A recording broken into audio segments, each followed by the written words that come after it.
Donc, bonjour à tout le monde. J'ai été présenté, Christian Walter, et merci de m'accueillir dans votre UMR. Quand j'ai préparé cette conférence sur l'état des sols français, j'avais un peu du mal à imaginer quel était votre niveau de connaissance du sujet. Donc j'ai essayé de brasser assez large et j'ai fait comme si j'avais fait une intervention auprès de collègues de niveau M2. Donc si vous voulez, ma présentation, je la situe un peu en amont de celle de Sabine et d'Alexandra. C'est tracer un peu l'état des connaissances que l'on a aujourd'hui sur l'état des sols de France et quelles sont les principales menaces que l'on identifie. Donc, j'ai commencé par deux citations. La première de Margot Wallström, qui était à l'époque commissaire européen chargé de l'environnement en 2002, et qui disait à l'époque « Nous plaçons désormais la protection des sols au même plan que l'épuration de l'air et de nos ressources en eau. » Et on sait que 15 ans après, cette ambition n'a pas été tenue, puisque notamment la directive européenne sur les sols, qui devait un peu marquer cette ambition, n'est jamais sortie et elle a été retirée par la Commission en 2014. Et puis, actuellement, on est plutôt sur cet engagement-là. Vous connaissez tous Rio Plus 20. Il y a eu donc cette conférence des Nations Unies, 17 engagements pour le développement durable.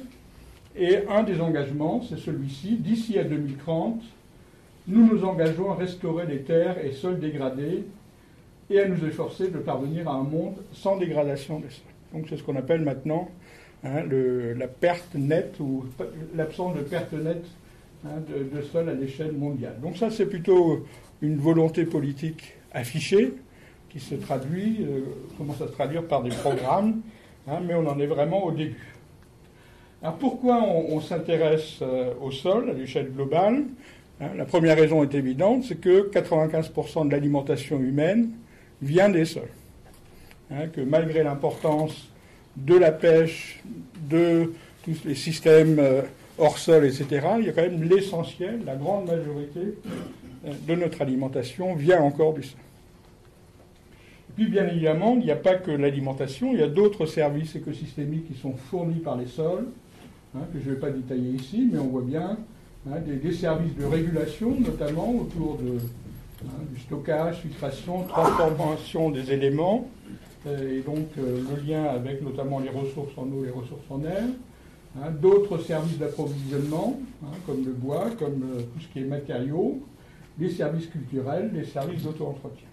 Donc, il y a beaucoup de travaux au cours des dernières années pour essayer de mieux quantifier ce rôle un peu multifonctionnel des sols.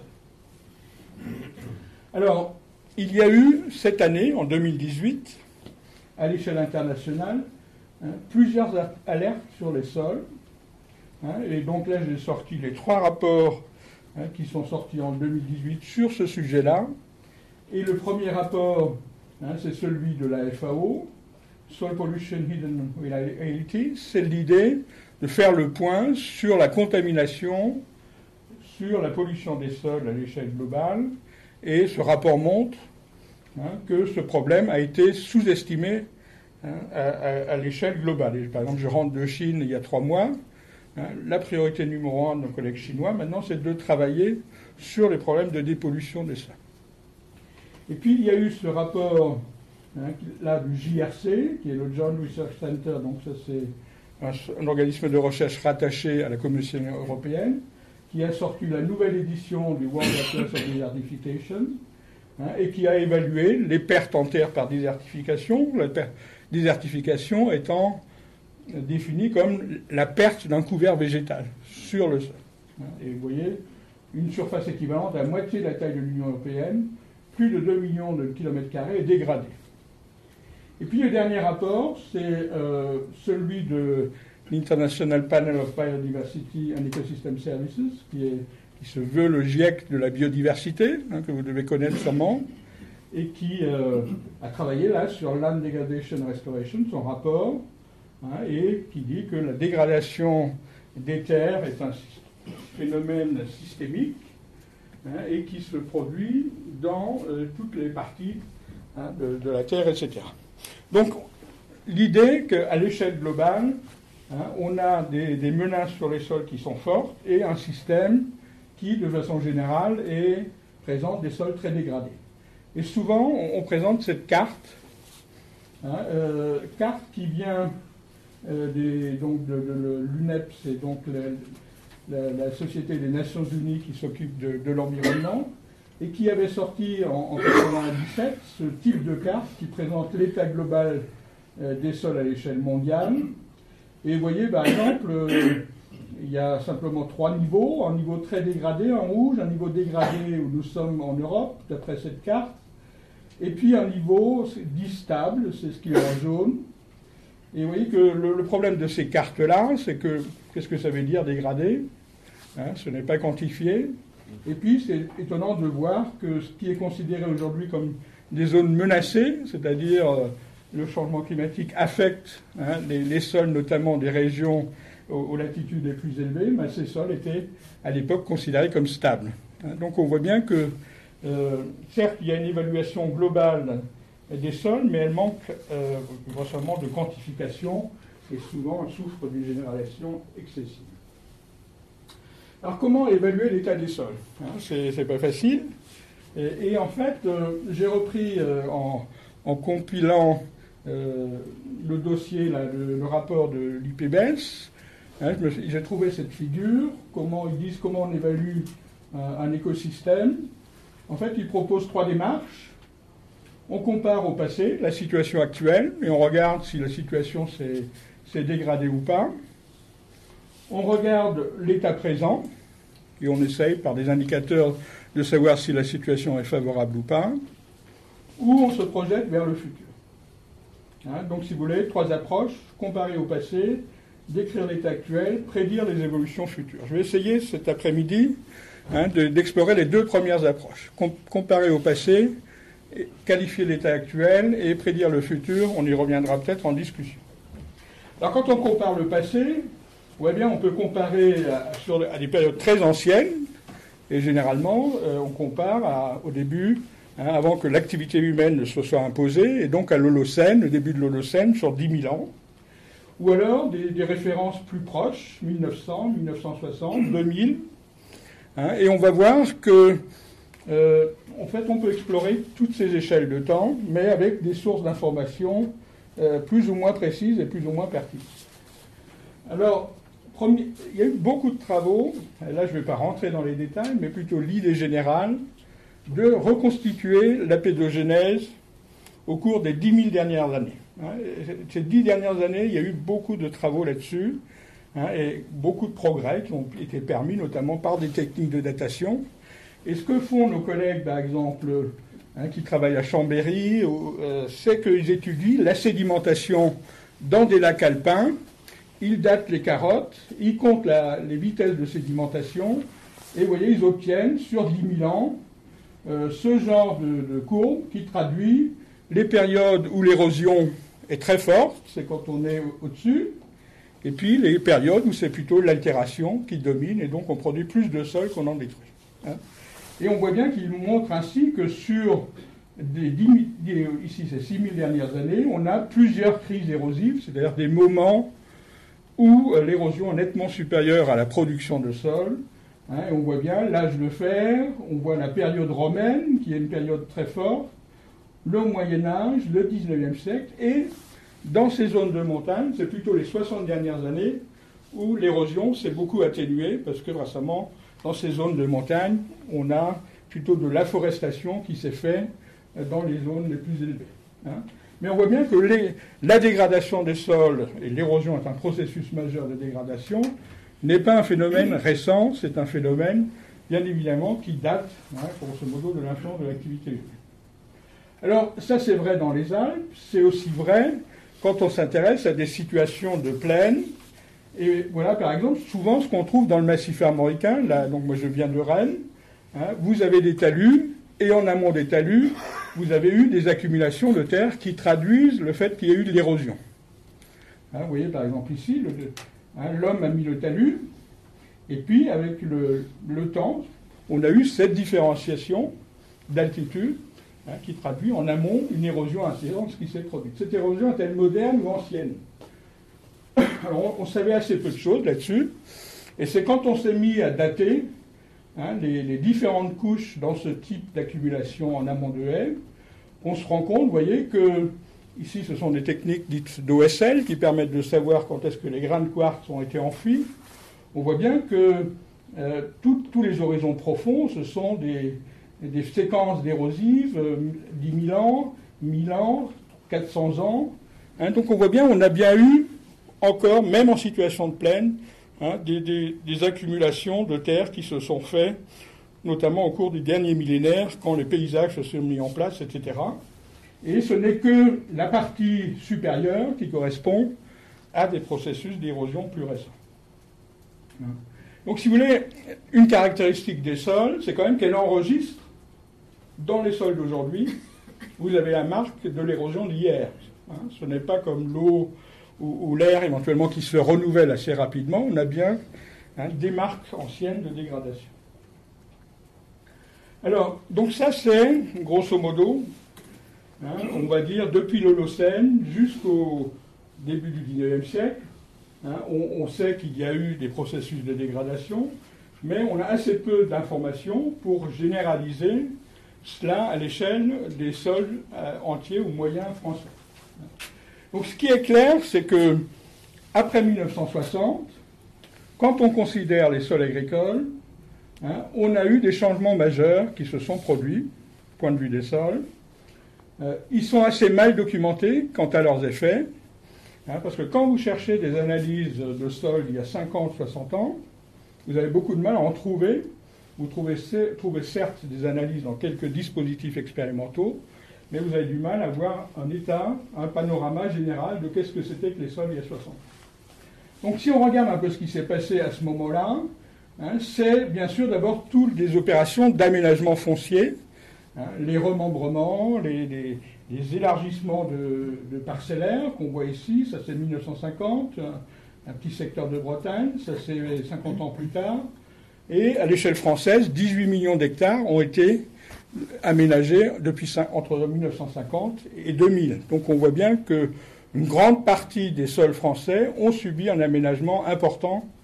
Ça veut dire des suppressions de haies, ça veut dire des élargissements de parcelles, ça veut dire aussi des changements d'occupation du sol, puisqu'on est passé, en agrandissant, à d'autres types de production.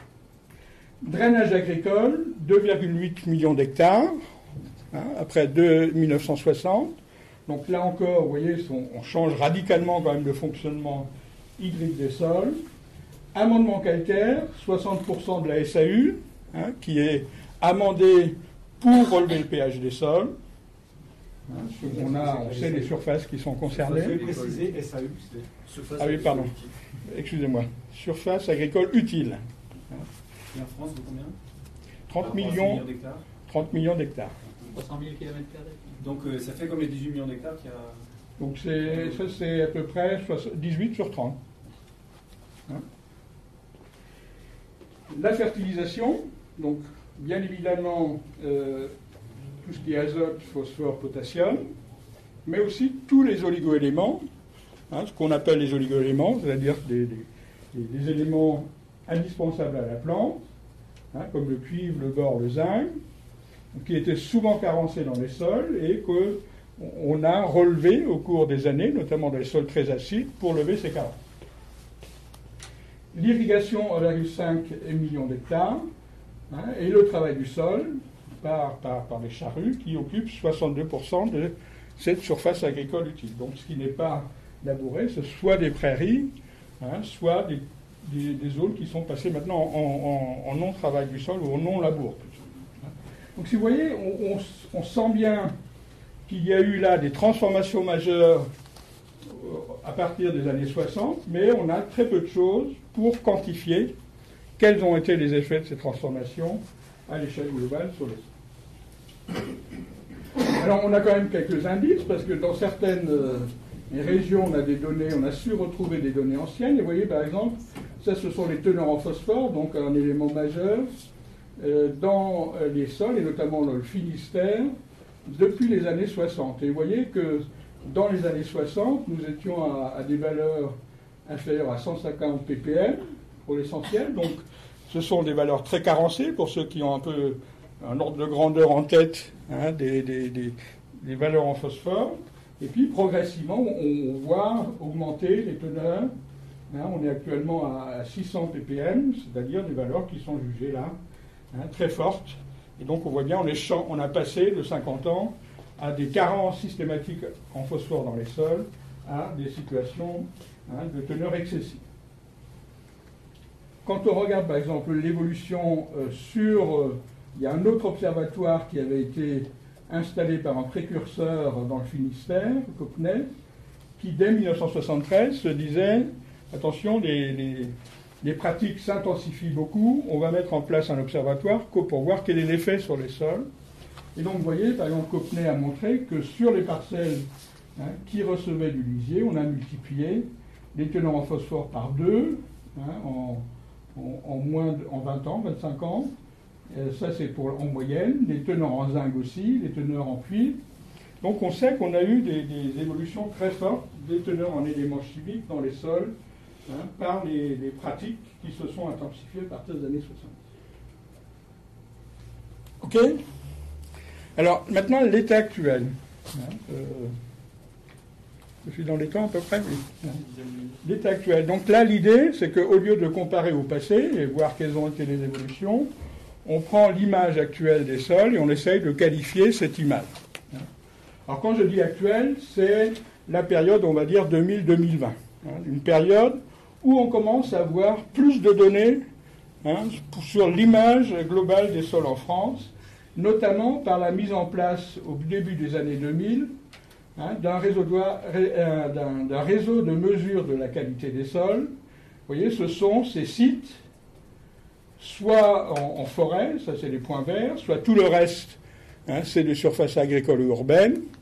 Donc 2200 sites qui sont échantillonnés tous les 10 ans, 900 sites agricoles, 600 sites forestiers, 550 sites en prairie. Et sur ces 2200 sites, on a fait une caractérisation très détaillée des sols, en chacun de ces points, vous voyez, en chacun de ces nœuds ici, cette intersection, il y a eu une équipe qui allait sur le terrain décrire, échantillonner les sols. Donc on a, si vous voulez, une image assez bonne, hein, d'un certain nombre de caractéristiques des sols, physico-chimiques pour l'essentiel, plus que biologiques et microbiologiques, hein, qui nous permet de mieux qualifier l'état des sols. La deuxième source d'information importante, hein, c'est la base de données d'analyse de terre, hein, dite BDAT, où là, l'idée est très différente, c'est qu'on demande au laboratoire d'analyse de terre de donner de façon anonyme, hein, toutes les analyses qu'ils font chaque année. Donc les agriculteurs demandent des analyses de leur sol, hein, pour des fins de fertilisation, et on récupère toutes ces données pour les mettre dans des bases de données, et ainsi être capable, hein, de dresser un peu un état, hein, de certain nombre de paramètres des sols. Donc il y a à l'heure actuelle, vous voyez, 2 millions d'échantillons de terre qui ont été mis en base de données, et ça représente quelque chose comme 24 millions d'analyses différentes, phosphore, azote, pH, matière organique, hein, ou déclinées comme ça, toute la litanie, hein, des analyses physico-chimiques classiques qu'on peut analyser de cette façon-là. Hein, vous voyez que là, c'est le nombre d'échantillons dont on dispose par commune. Vous voyez que bon, c'est dans l'ouest de la France, hein, le nord, le centre, etc., qu'on a le plus d'analyses, et puis il y a des zones bien évidemment moins bien connues, notamment les zones de montagne qui sont en rouge, où on a moins d'échantillons. Donc RMQS, BDAT nous permettent aujourd'hui d'avoir une idée meilleure que sur les périodes plus anciennes, hein, de l'état des sols français. Alors quelles sont les menaces identifiées sur les sols en Europe? Ça, ce sont tous les travaux, hein, qui avaient été menés à l'échelle européenne au moment, hein, de cette tentative de mise en place d'une directive européenne sur les sols. Et on avait identifié à l'époque, hein, 9 menaces principales: l'érosion, la perte de matière organique, c'est-à-dire que les sols perdent de la matière organique, la contamination, la salinisation, la perte de biodiversité, le tassement, notamment par les engins agricoles, l'imperméabilisation, les glissements de terrain, notamment en zone de montagne, et puis l'acidification, qui est, au départ n'y était pas, parce que considéré comme un processus naturel et qui a été résolu. Donc là, en fait, je vais passer en revue rapidement ce que l'on sait de 4 menaces: l'érosion, la perte de matière organique, la contamination et l'imperméabilisation. Alors, la contamination locale des sols en Union européenne, vous avez ici la carte générale. On estime qu'en Europe, on a à peu près 1,5 million de sites pollués potentiels, donc soit par des métaux, soit par des HAP, et il y en a 700 000 qui ont été identifiés. Donc là, vous avez des cartes qui ont... Comment ? C'est quoi le mot que vous voulez dire ? HAP. HAP, ce sont des produits pétroliers, qui, notamment quand vous avez... Aromatique. Voilà.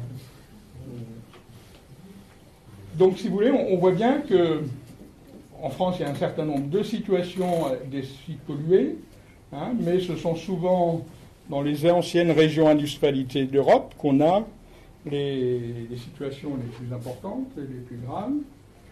Et ce sont souvent des sites de petite dimension, ce ne sont pas nécessairement des surfaces très grandes, qui sont concernés par ces pollutions. Alors vous avez ici la situation officielle en France, qui vous montre les sites reconnus pollués et qui sont recensés en France début 2015. Et tous ces sites sont intégrés dans une base qui s'appelle la base sol, qui est gérée par le BRGM. Et vous voyez qu'il y en a 6 923 sites reconnus pollués en France et qui nécessairement ont une action qui a été mise en œuvre. Mais parfois, l'action, c'est simplement une mise en défense. C'est-à-dire qu'on est autour d'un grillage, si le niveau de pollution n'est pas très important, etc.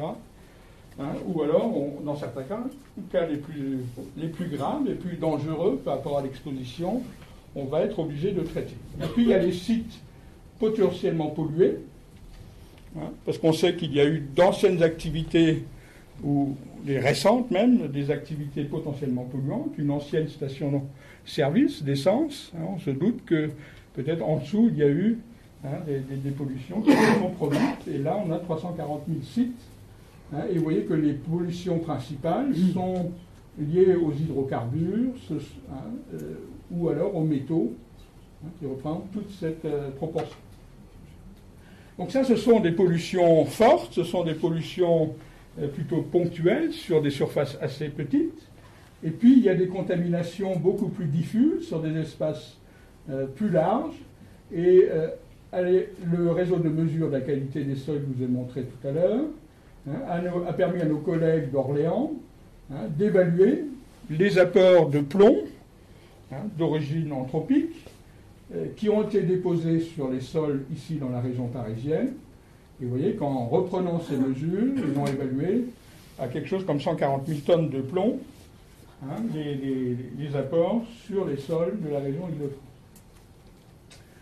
Donc une pollution plutôt diffuse, et puis d'autres types de pollution diffuses, comme ici en milieu agricole plutôt, ce sont des accumulations progressives, notamment ici de cuivre d'origine agricole, qui sont liées notamment au traitement phytosanitaire, aussi au cuivre contenu dans les lisiers, où on reconnaît bien dans certaines zones de vignobles des accumulations en cuivre importantes, qui s'expliquent par les apports notamment de bouillie bordelaise depuis un siècle et qui se prolongent aujourd'hui, même si ce sont à des doses plus faibles que ça avait été le cas encore il y a quelques années.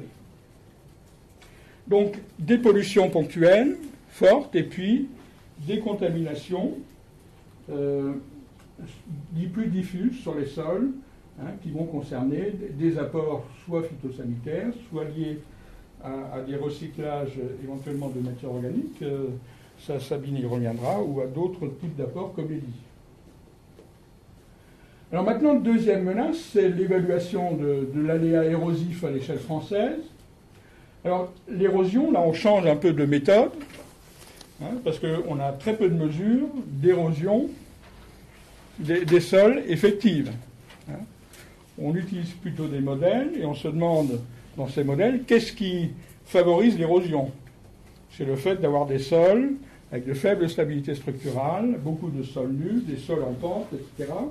Et donc, si vous voulez, ce sont plutôt des méthodes où on évalue un aléa érosif par des approches de modélisation déterministes, parce qu'on suppose connaître les déterminants de l'érosion qui sont mis en œuvre pour obtenir ce type de carte qu'on retrouve dans, je n'ai pas encore eu l'occasion de le dire, dans cet ouvrage que vous pouvez trouver facilement, L'état des sols de France. C'était la première édition d'une compilation nationale, notamment à partir des données du RNQS, sur la situation des sols de France.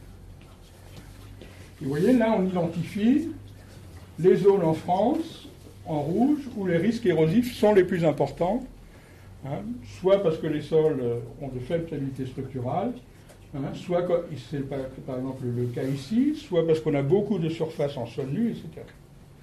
Alors, les premières versions, telles que je vous montre là, d'évaluation des risques érosifs, ne tenaient pas compte de l'occupation du sol très précise. Ce sont plutôt, on utilisait Core and Land Cover, qui ne nous donne pas exactement l'occupation des sols, mais plutôt un type de paysage. Et ce type de carte utilisait les données Core and Land Cover. Il y a eu des éditions plus récentes de ces cartes, comme celle-ci, sur le bassin Loire-Bretagne, où les gens utilisent maintenant ce qu'on appelle les référentiels graphiques parcellaires. C'est-à-dire toutes les déclarations que font les agriculteurs sur le type de culture qu'ils font sur leur parcelle. Et à ce moment-là, vous avez une évaluation beaucoup plus précise du risque érosif qu'avec la méthode précédente. Et donc ça, c'est un travail qui a été publié en 2015, où on identifie mieux les zones à risque érosif fort, tout en étant encore prudent sur la façon d'appliquer ce type de résultat à la parcelle. Ce sont plutôt un zonage qui est proposé pour essayer de montrer que c'est par exemple ici, dans cette zone des Côtes d'Armor, qu'il faut mettre en œuvre des mesures de protection des sols vis-à-vis de l'érosion. Mais dans tous les cas, pour l'érosion, on a une difficulté de validation par des mesures directes d'érosion, parce que vous voyez bien que l'érosion, c'est un phénomène quand même de type catastrophique. Il pleut tout à coup de façon très brutale, et on a beaucoup de mal à mettre des instruments de mesure de l'érosion au bon endroit, au bon moment. Donc la validation de ces modèles en soi reste un problème. Mais on a quand même une idée plus claire des zones à risque de ce point de vue-là. Alors, troisième menace, la baisse des teneurs en matière organique. Alors, donc... Voilà.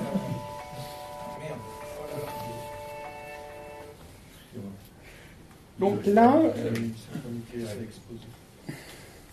pour dresser un peu l'état actuel des sols français par rapport à la teneur en matière organique, on va se servir des quelques 2 millions d'analyses que l'on a sur des échantillons de sols en France dans la BDF. Et vous avez ici la représentation des teneurs médianes, du quartile inférieur, du quartile supérieur, et on voit bien, rien qu'en regardant ces cartes, d'une part qu'on a des grands gradients régionaux. Si je suis dans le bassin parisien, on est à des teneurs, vous voyez, là on est en carbone organique, des teneurs de 10 à 12 pour 1000, donc ce sont des teneurs qui sont nettement plus faibles que si je suis par exemple dans l'ouest armoricain. Je prends souvent ces exemples, et je le prends d'ici plutôt. On est plutôt à 25-30 pour 1000, on est du simple au double. Donc on voit bien, on a des gradients et des différences régionales, des teneurs en matière organique qui sont très fortes, qui s'expliquent par des aspects climatiques, qui s'expliquent par des aspects d'historique de l'occupation du sol, d'apport de recyclage, de système de production. Donc des grandes diversités régionales, mais aussi en un même endroit, dans un même canton par exemple, vous allez avoir des parcelles qui varient de façon très forte dans leur teneur en matière organique. Alors, qu'est-ce qu'on sait de l'évolution des teneurs en carbone organique depuis 1990 Quand on regarde, quand on compare par exemple les données sur la période 90-94 et 2005-2009, on a un certain nombre, tout ce qui est en rouge, où paradoxalement on a l'impression que les teneurs ont augmenté. Il y a eu des modifications, notamment peut-être on arrête de brûler la paille dans le bassin parisien, on met des cultures en hiver, des intercultures, donc on augmente les résidus, on gère mieux les produits résiduaires organiques, donc on a vu dans un certain nombre de régions, tout ce qui est ici en rouge, plutôt une stabilisation, un minima, voire une augmentation des teneurs en matière organique au cours des 20 dernières années. Ce n'est que dans ce qui est ici marqué plutôt dans les bleus, ces couleurs bleues, qu'on a observé des diminutions des teneurs. Mais souvent, comme ici, dans des régions qui initialement avaient des teneurs assez fortes, et donc il est difficile souvent de maintenir des niveaux assez élevés quand on a ces teneurs initialement. Par contre, donc on n'a pas l'impression maintenant d'avoir de façon systématique encore une décroissance des teneurs en matière organique des sols français, comme on a pu l'avoir récemment sur la période 60, 90, 2000. Par contre, quand on regarde dans les régions données, quels sont les sols qui ont des teneurs faibles en matière organique, et donc là j'ai pris un seuil qui peut toujours se discuter, mais 2% de matière organique. Je vous montre ici les régions en France où la médiane de la matière organique des sols est inférieure à 2%. Et tout ce qui est donc dans ces tons bleutés, c'est les situations où plus de la moitié des parcelles ont des teneurs inférieures à 2%, qui sont quand même des teneurs faibles. Et puis ici, toutes les situations où un quart des parcelles ont des teneurs inférieures à 2%. Donc on voit bien, on a récemment de 6 à 8 millions d'hectares de surface agricole qui sont déficitaires en matière organique. Donc là, il y a dès le début des années 2000 des évaluations qui avaient été faites dans ce sens-là. Et on a récemment un potentiel, là si on est plutôt dans une optique de stockage de carbone supplémentaire dans les sols pour des raisons de limitation du changement climatique, un potentiel de stockage supplémentaire de carbone dans les sols français de l'ordre de 650 millions de tonnes. Alors je vais essayer de terminer. Mais la quatrième menace, qui est incontournable, c'est l'artificialisation croissante des sols. Nous avons encore en France, tout à l'heure je vous ai répondu un peu vite, ce n'était pas 30 millions, c'était 32 millions d'hectares de surfaces agricoles, soit des prairies, soit des surfaces cultivées, 58% donc des surfaces qui sont des territoires agricoles, et ici la carte des territoires artificialisés, de l'ordre de 5,6% des territoires. Alors jusqu'à présent, on utilisait beaucoup Core Inland Cover, donc une interprétation satellitaire, pour évaluer la croissance des surfaces artificialisées en France. Et ce qu'il faut retenir que Core Inland Cover, c'est de l'interprétation d'images satellitaires, et la surface minimale est de 25 hectares. Donc on détecte une artificialisation si cette surface de 25 hectares passe par exemple d'une surface agricole à une surface artificialisée. Si ce n'est qu'une surface plus faible, ça va être transparent pour Core Inland Cover. Et donc récemment, il y a eu une étude, une expertise de l'INRA sur l'artificialisation des sols, qui ont comparé les estimations venant de Core Inland Cover par interprétation d'images satellites, ou alors venant de Teritudica, qui est un échantillonnage statistique où des agents retournent sur des points tous les ans pour faire des inventaires d'occupation des sols. Et ce qu'a montré, si vous voulez, cette comparaison, c'est que on sous-estime beaucoup en utilisant les images Core Inland Cover. Dans un cas, on estime la perte à 34 hectares de terres agricoles artificialisées par jour, et avec Teritudica, c'est de l'ordre de 115 hectares par jour.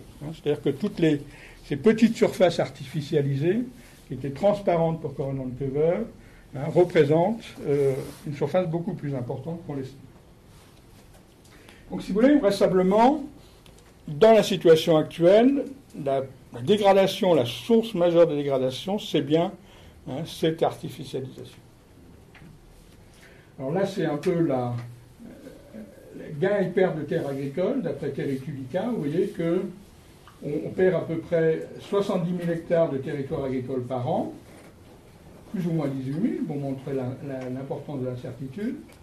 Qu'on perd toujours des terres vers les landes et les forêts, mais qu'on a un sol de l'ordre de 42 000 hectares convertis en sol artificialisé.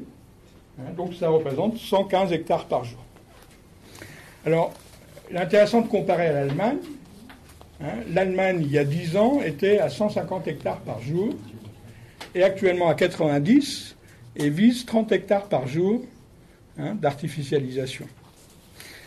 Donc on a dans certains pays, notamment en Allemagne, mais qui sont aussi plus artificialisés qu'en France, des objectifs très importants de réduction de cette artificialisation. Voilà, donc quelques mots de conclusion.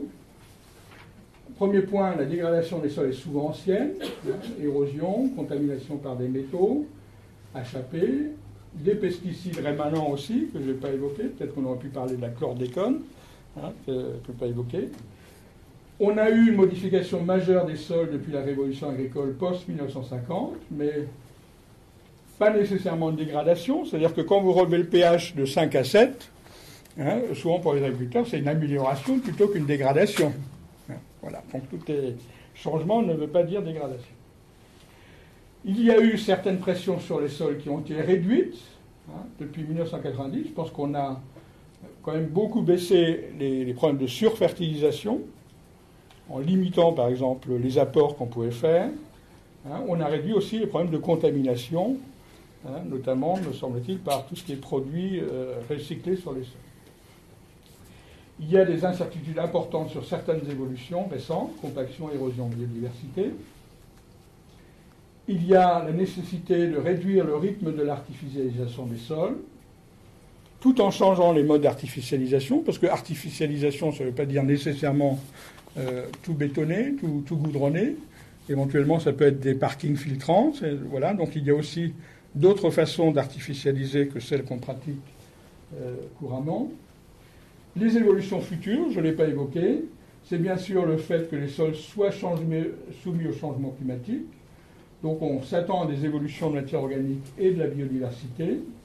Et puis en même temps, on veut aussi utiliser les sols comme levier d'atténuation du changement climatique. Et peut-être que vous avez entendu parler de ce programme 4 pour 1000 qui vise à augmenter les stocks de carbone dans les sols. Tout cela, en fait, nous amène à vouloir accroître la résistance et la résilience des sols et de réduire les pressions. Et donc, je pense que le levier du recyclage agricole des matières organiques est un des leviers importants pour le faire. Merci.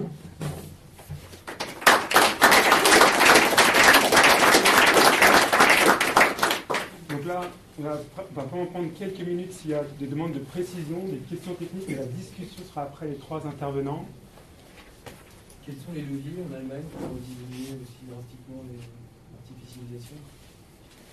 C'est l'urbanisme compact, c'est les autorisations de faire de nouveaux projets. Ce sont ces leviers-là qui sont explorés. L'urbanisation. Oui.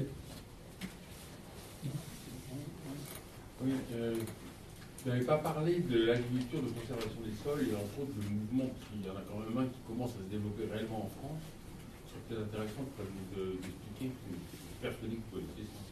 Parce que personne n'est. Je pense pas que tout le monde ici est au courant de ce qui se passe sur le nom là. Alors tout ça, c'est peut-être quelque chose qu'on pourra développer une question plutôt pour tout à l'heure, parce qu'il y a un peu de développement. C'était une précision sur la notion d'artificialisation. Quand vous parlez d'artificialisation, ça veut dire transformation des terres agricoles en terrains constructifs. Oui, en fait, il y a plusieurs formes d'artificialisation, qui est repris notamment dans le territoire. Vous voyez, ici, on distingue les devenir vers des sols bâtis, on construit des bâtiments dessus, vers des sols revêtus, on met du goudron, on met du béton, ou vers d'autres formes d'artificialisation qui excluent les précédentes. Donc, Par exemple, une zone urbanisée, vous avez au sein de la zone urbanisée des jardins publics, des choses comme ça. Ça c'est considéré comme artificialisé. Oui, Ça laisse quand même passer l'eau. oui, tout à fait.